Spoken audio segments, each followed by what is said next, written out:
Hello, and welcome to another episode of my podcast, The Global Agora. My name is Andrej Matišak, and I work as the deputy head of the foreign desk at the Slovak Derby Pravda, which by the name means truth, and is not the Russian Pravda. If 2025 had continued, Ukraine would have lost and Europe would have been at risk of a Russian attack. That is the view of military analyst Gustav Gressel. We were actually in a very shitty phase, he claims. In this episode of the Global Agora, we discuss the situation on the battlefield, Ukraine's long-range strikes, or long-range sanctions as Kiev calls them, and developments in the Crimea, which is becoming increasingly isolated from Russia. We also look at the Donbass, where the news is not all good, and talk about US President Donald Trump's current approach to Ukraine. Listen to our conversation. If you enjoy what I do, please support me on Ko-fi. You can find the link in the description of this episode. And now, on to the new debate. Gustav, Donald Trump has said that Volodymyr Zelensky is doing pretty well in Ukraine's war against Russia.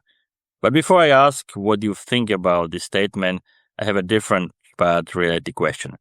When you look at how the US is helping Ukraine these days, particularly in military terms, what do you see?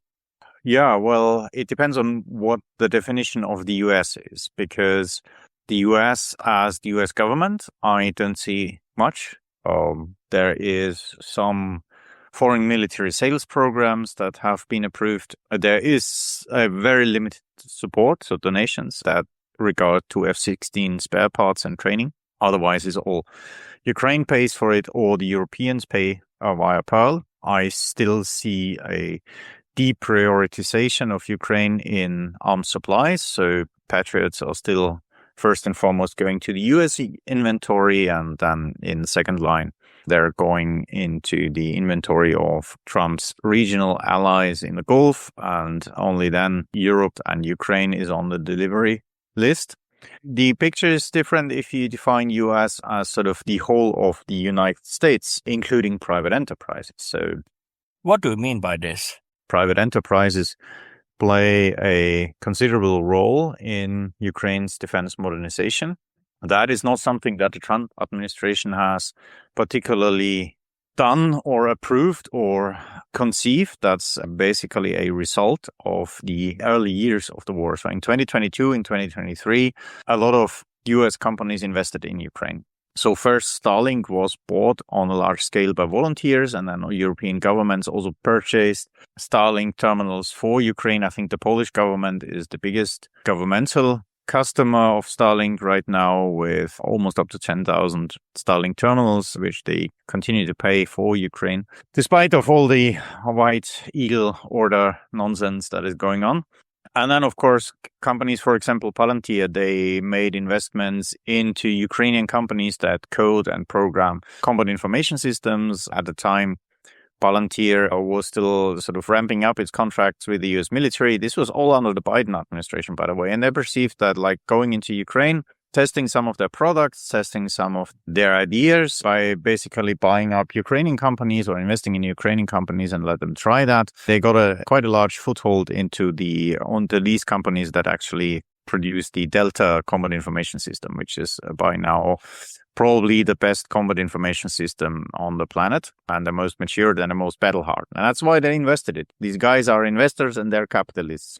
And they see a market opportunity and products to ripen, they invest there. That's the logic of it.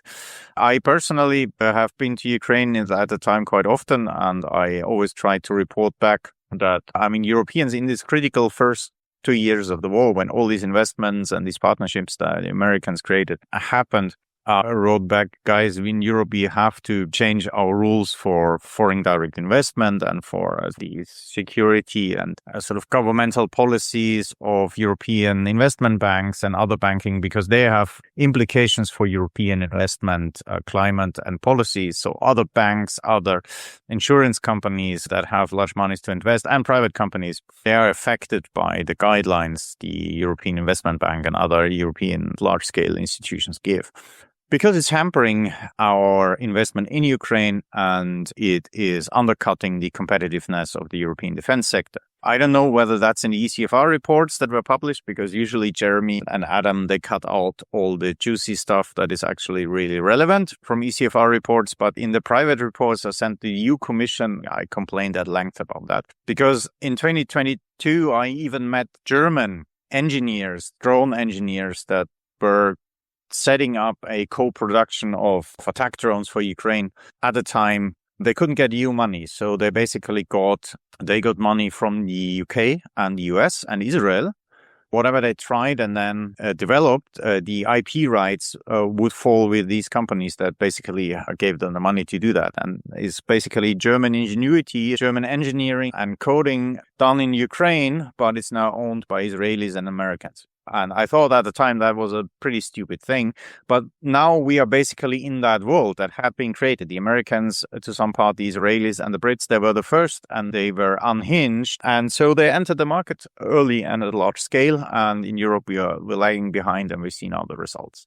Other companies, for example, Maxa, the satellite image provider, they're in Ukraine on a commercial basis. So they sell their satellite pictures to various Ukrainian authorities, including, of course, the armed forces. And, commercial satellite pictures, they are now sometimes even better than, the ultra spycraft thing that intelligence services got during the Cold War. So you can do a lot with that. And of course, they see Ukraine as a happy customer, and it's sort of quite an advertising for the services. So yeah, the wider US role beyond the government is considerable, but the governmental role of the United States is still marginal at best. So back to what I mentioned at the beginning, Trump has said that Zelensky is doing pretty well in Ukraine's war against Russia. Do you think this, and honestly, I'm not sure if we should discuss this, but it is discussed, it is debated. So do you think this could be a signal, some kind of shift in Trump's thinking? Because it also seems Russia is paying attention to it, as Foreign Minister Sergei Lavrov said that the US was apparently stepping back from its role as an objective mediator. So how do you see this? Yeah, the Russians are furious, but I think we should digest where Trump came from. The MAGA environment is infested by pro-Russian actors who, time by time, basically our investigative journalists discover how many Russian business and other influential intelligence accesses there have been to this environment. And so he basically came to the throne believing that Ukraine would collapse and sort of his friend Vladimir Putin is on the road to victory. And that was basically his idea of ending the war, that basically serving Putin the victory, which he thought was inevitable, and basically putting the Trump sticker on that, getting some of the credits of the Russian victory for himself and his so-called peace. And now he, of course, sees that Ukraine is not going to lose this. However, it will end is still up to debate, but this total victory that, of course, Putin is still believing in. We should keep in mind, Putin is not in a mindset for open negotiations. He wants a capitulation by Ukraine. He would, of course, have loved this capitulation to be served by an American president, because that internationally would be a totally different thing than just Russia demanding it and, forcing by bombing Ukrainian civilians, forcing Ukraine to sign it. So now basically Trump saw that A, Ukraine can survive, B, Ukraine can survive on European support, and C, that European support is not going to collapse very soon. So his whole kind of quick, dirty end of the war has kind of evaporated, as Trump has this kind of respect for strength and respect for sort of the bully. Of course, the respect for Putin went a bit down, and the respect for Zelensky went a bit up, because he's the guy, the small guy from the first grade that should have been kicked in the butt on the schoolyard, and then the guy seems to be the karate kid that kicks back and smashes the older one on the floor. Then kind of suddenly this guy from first grade has some respect with the old dudes. That's basically what happens. Now, on the other hand, I would not overinterpret that in terms of that Trump is pivoting back to a traditional Republican position on fostering democracy and etc. blah, blah, because that's not Trump, and that's not what his entourage is demanding, and that's not what MAGA environment is demanding. He's basically now not in the mood to serve Putin a total victory, because he basically has realized that that's not a path forward, but he has no own Ukraine policy. he has no own vision and he doesn't think that he should really care for it. That we should also keep in mind. So, of course, US now is less of a spoiler for the whole thing than it was some time ago, but it's also not an actor that will push things forward. Of course, what positively for Ukraine, there was always a fear that Trump might interfere with the commercial policy of enterprises that have invested in Ukraine or doing business with Ukraine and with the military sector. And I think that danger is a bit pushed back. So like kind of putting sanctions on Ukraine or kind of other crazy ideas that have been pushed by some of the most pro-Russian actors in the MAGA environment. This stuff is off the table also because in Trump's business world, doing good business, selling stuff is a good thing. And these enterprises who are all basically Republican, I mean, Elon Musk and Peter Thiel, these are not progressive guys and they're making money there. So the basic Trump instinct is keep them happy, making money. So yeah, that's my short take on the whole affair. Yes, frankly, I think if there is any shift in Trump's stance, it is due to the fact that Ukraine appears to be doing relatively well on the battlefield. But just a few months ago, the mood was much grimmer. Is the current, let's say, cautious optimism justified? And first, let's assess Ukraine's long-range strikes or long-range sanctions, as Kiev calls them. How effective are they really?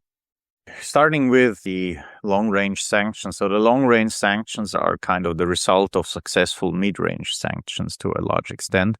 Ukraine, for various reasons, got better in striking like into the rear up to 150, 200 kilometers into the Russian perimeter. This has many reasons. The first, of course, is organizational changes. The problem with Ukrainian mid-range strike is not only the technical issue, if you look back in 2025, but also organizational. You have a lot of different bodies that do mid-range strike. You have the normal armed forces, you have the unmanned system forces, you have the border guards, you have the special forces, you have the National Guard. All of them do mid-range strike. And sometimes this was a bit unrelated effort. There is more of a division of labor and coherent planning on the Ukrainian side. So the Ukrainian corps have some area of responsibility for their drone actions and basically command where things go there. And then you have special zones where the unmanned system forces act, and you have kind of, depending on where they are, you have more clearer responsibilities than before. That, of course, sharpened the kind of how they plan and how effective the whole thing is, because mid-range strike is not like, here you have a drone, use it. It's a tactical procedure. It is, you need to overcome the close air defense, the mark shift air defense, the early warning, and then the air defense perimeter and the electronic warfare and intelligence perimeter of the enemy. All these enemy perimeters consist of different systems with different headquarters that you need to either fool, surprise, or eliminate. So it's a lot of tactical planning that goes into these strikes. Then, of course, talking about technology. So the Russians both the Russians and the Ukrainians tried to go into the rear and kill the supplies and the high-value weapon systems of their respective enemy. And in 2025, actually, the Russians were doing better at this, to be honest, than the Ukrainians. And there were two reasons for that. The Russians had had an advantage and still have an advantage in fiber optic cable drones.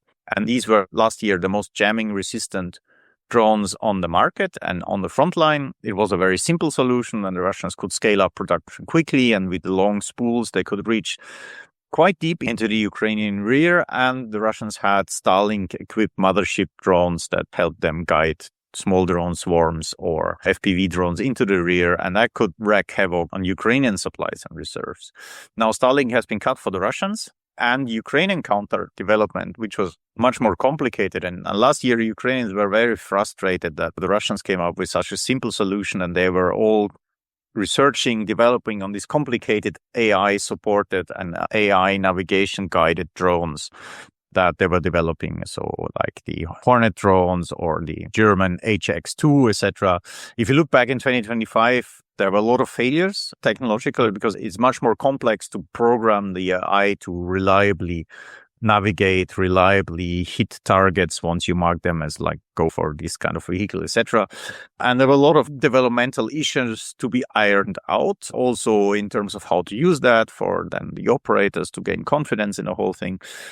But of course, this kind of stuff is now developed and they work. And of course, now the production is scaled quite massively. And the good thing about the Ukrainian kind of AI-supported drones compared to fiber optic cables, they have a much longer range and they're much more flexible. So they don't depend so much on ground infrastructure close to the front that Ukrainians can detect and strike, can be used for much more behind the front, so they can shield themselves from Russian counterattacks much better than the Russians themselves.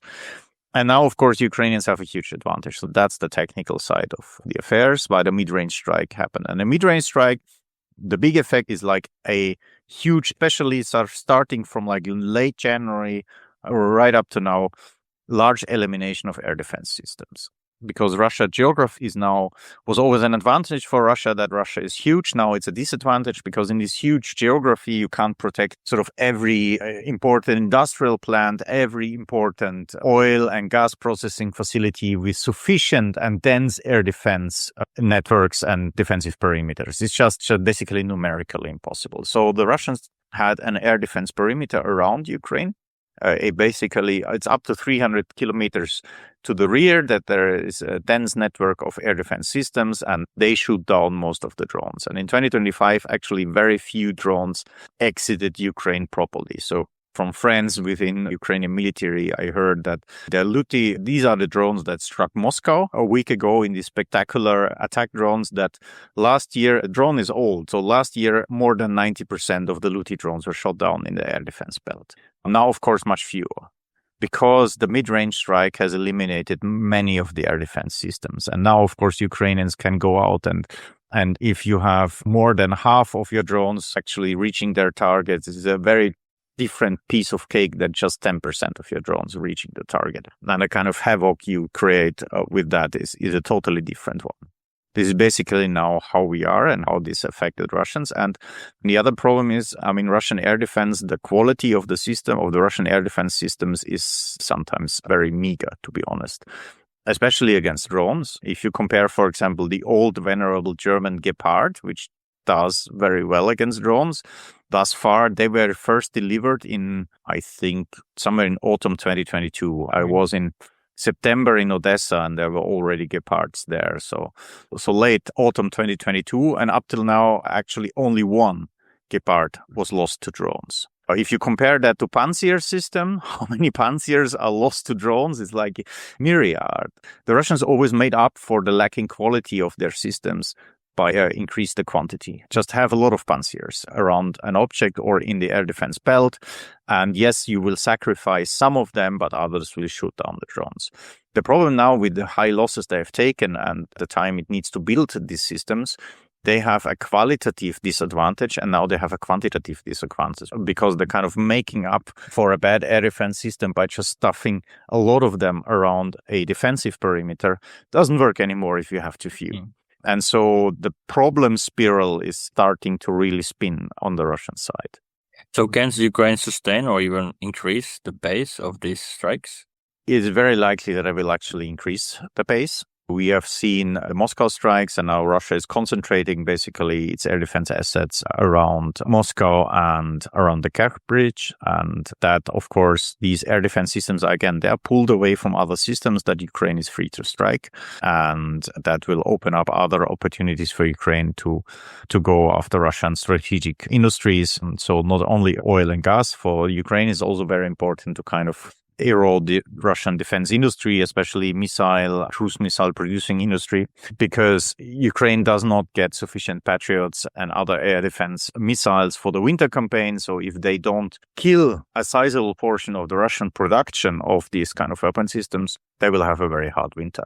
Ukrainians make very clever analysis of the Russian munition and analyze which kind of switchboards, which kind of special parts are the most critical for these systems, those that are just produced in Russia and those that are produced in electronic works that are situated in the West, which might be a production bottleneck, and then strike at these plants. First of all, because, of course, the kind of electro-optical and electrical industry in Russia is situated in the West. Other conventional defense industry like tank production, etc., you still have a lot of Soviet legacy or rocket engine production of moving these enterprises to central Russia and to central Siberia. So they are pretty far away, but especially on defense electronics. The producers are centered around the scientific research and development centers and universities, and they're all in the west of Russia. That is what Ukrainians are also now going after, and I think they will intensify this campaign, particularly before the winter, to cut short the Russian missile production. Gustav, there is a lot of focus on Crimea as the occupied peninsula seems to be becoming increasingly disconnected from Russia. How important is that for Ukraine? Of course, Crimea is the crown jewel of Russian conquest in Ukraine. Of all the occupied territories, of course, nothing is more important than Crimea to Putin. If Crimea is threatened, then it's a much bigger deal than threatening Donetsk or any kind of destroyed village that the Russians have conquered. So, of course, it is always on the Ukrainian mind that putting this at risk is worthwhile and will make Russia think twice. But on the other hand, I see a lot of comments now speculating about offensive towards Crimea and liberating it. I don't think that's the plan. It might be that Ukrainians are pushing this as a kind of psychological operation, but I don't think that's the plan. For reasons that, after more than 4 years, a lot of Ukrainian brigades are battered. They have manpower shortages. They need to be retrained. The forces are exhausted. They need rotation and kind of a bit of a time off to recreate. And Fedorov actually said that sort of the mid-range strike campaign is to kill the logistics in order to decrease the Russian attacks, to give Ukraine a breathing space to reorganize and get better, and to cure all the problems in the land forces they have. Which is what they're doing. But that doesn't suggest that they're going for, a repetition of the 2023 counteroffensive at least anytime soon, because they have to recreate forces, they have to change trading schedules, they have to re-equip, etc. And to be very honest, Syrsk is a very tactical-minded commander. He's not an operative thinking guy. So he thinks in terms of very small counterattacks, not conceiving big offensives. So if they replace Syrsk with another chief of general staff, I think we might go in the direction of a major offensive. As long as he's in place there, I don't think so. But of course, Crimea is a very suitable environment for the kind of long-range or mid-range drone war that Ukrainians conduct. The lines of communication into Crimea are very few. They have bottlenecks. These are the bridges. The Kerch Bridge is one of them, but also in the north, the bridges over the Isthmus of Kimbon and then the Crimean Channel. You have waterways, you have obstacles that need to be crossed. And these bottlenecks, of course, if you want to kill Russian supply lines, you know where to wait for the lorry because they can't swim through the Sea of Azov. They have to go via the roads. They have to cross the bridge or the bridges into Crimea. They can't go the other way. So it's very easy to interdict them there. It's easier to interdict them there than, for example, in Donetsk, because it's a heavy industry region. You have a lot of roads, you have a lot of railroads, and, from behind, I don't know how to describe that in words, in the occupied areas in the south, the Russians have to move kind of across the Ukrainian drone range and kind of in parallel to the front line. And that's a very dangerous move. In the north, like, for example, Kharkiv, they can straight move towards the front and then 90 degrees in and out. And that, of course, reduces the time a lorry or a truck or whatever needs to spend in the danger zone of Ukrainian drones if they want to deliver their cargo. In the south, they always have to be in the danger zone because behind them is the Sea of Azov and then there's the Black Sea. They can't swim. You have to be put there. And that is, of course, increasing Ukrainians' chances to hit and kill them. And that's where Ukrainians want them to be. And that is also why Ukrainians are always pushing also this Crimea stuff, because they want the Russians to defend Crimea, because there they have the highest chance to catch and kill them. And that's playing out right now.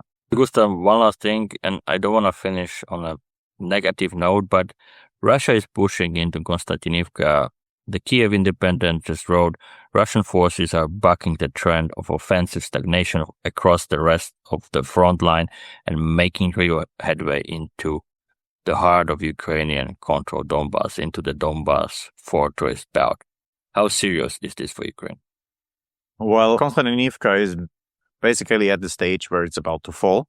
It's very heavily infiltrated, and the lines of communication on the Ukrainian side are already pretty insecure. And Konstantinivka thereby is the first city of the fortress belt to fall. I mean, it's not fallen yet, but it's obvious that it will. That, of course, is bad news for Ukrainians. They had hoped that the heavy fortification will stop or impede Russian infiltration tactics for longer. That's not the case. I think the Russian infiltration tactics work probably best in urban environments. We see that actually, we saw that in Pokrovsk and other cities. The Russians with these infiltration tactics have turned the disadvantage in urban combat that they still had in Severodonetsk, Popasna, etc., into a advantage. And the kind of huge, or the first battle of Liman, where they lost hugely, they have now turned this into an advantage, the way they fight. So defending the fortress belt itself becomes more difficult. But on the other hand, the original Russian plan was actually not having to conquer Konstantinivka, but to push from Dobrofilia, which is a bit more to the west, northwards, and across Liman, across the Severodonetsk River from the north, downwards, and then encircle the fortress belt, kill 1 to 2 Ukrainian corps, which will weaken Ukrainian defensive lines so dramatically that the further defense further east then also is imperiled, and that sort of would open the chance for Russia to reinsert maneuver forces and come into a more dynamic phase of the war. That was the war plan. That failed. The circumvention will not happen. The Russians haven't conquered Liman, despite Russian propaganda claiming this, but they certainly haven't. Actually, in this sector, Ukrainian conducted some counterattacks that still push the Russians back in their attempt to do so. Dobrofilia as well, the Russians are still attacking, but they're not coming very far, and it's not progressing. So basically, killing Konstantinivka as the southern tip of the fortress belt in a rather frontal attack than this pincer move to encircle something became now the default advantage, or the default thing to show for some success in the entire summer offensive. And that, if you compare it to the progress of last year, the quasi-encirclement of Pokrovsk and the big push down in Zaporizhia, that is actually is not very impressive, to be honest. So it shows that this kind of changed Ukrainian tactics in defending that Fedorov advocated and concentrating not on holding territory per se, but actually engaging to induce as much casualties on the Russian side as possible, actually made Ukraine better at holding territory than the other way around. The trend is going in Ukraine's direction. However, of course, a lot of political statements that like Ukraine has seized the initiative, the war has turned. That's, of course, premature. We see now the Russian initiative fading out, but it's still the initiative. They still set the pace in their advantage.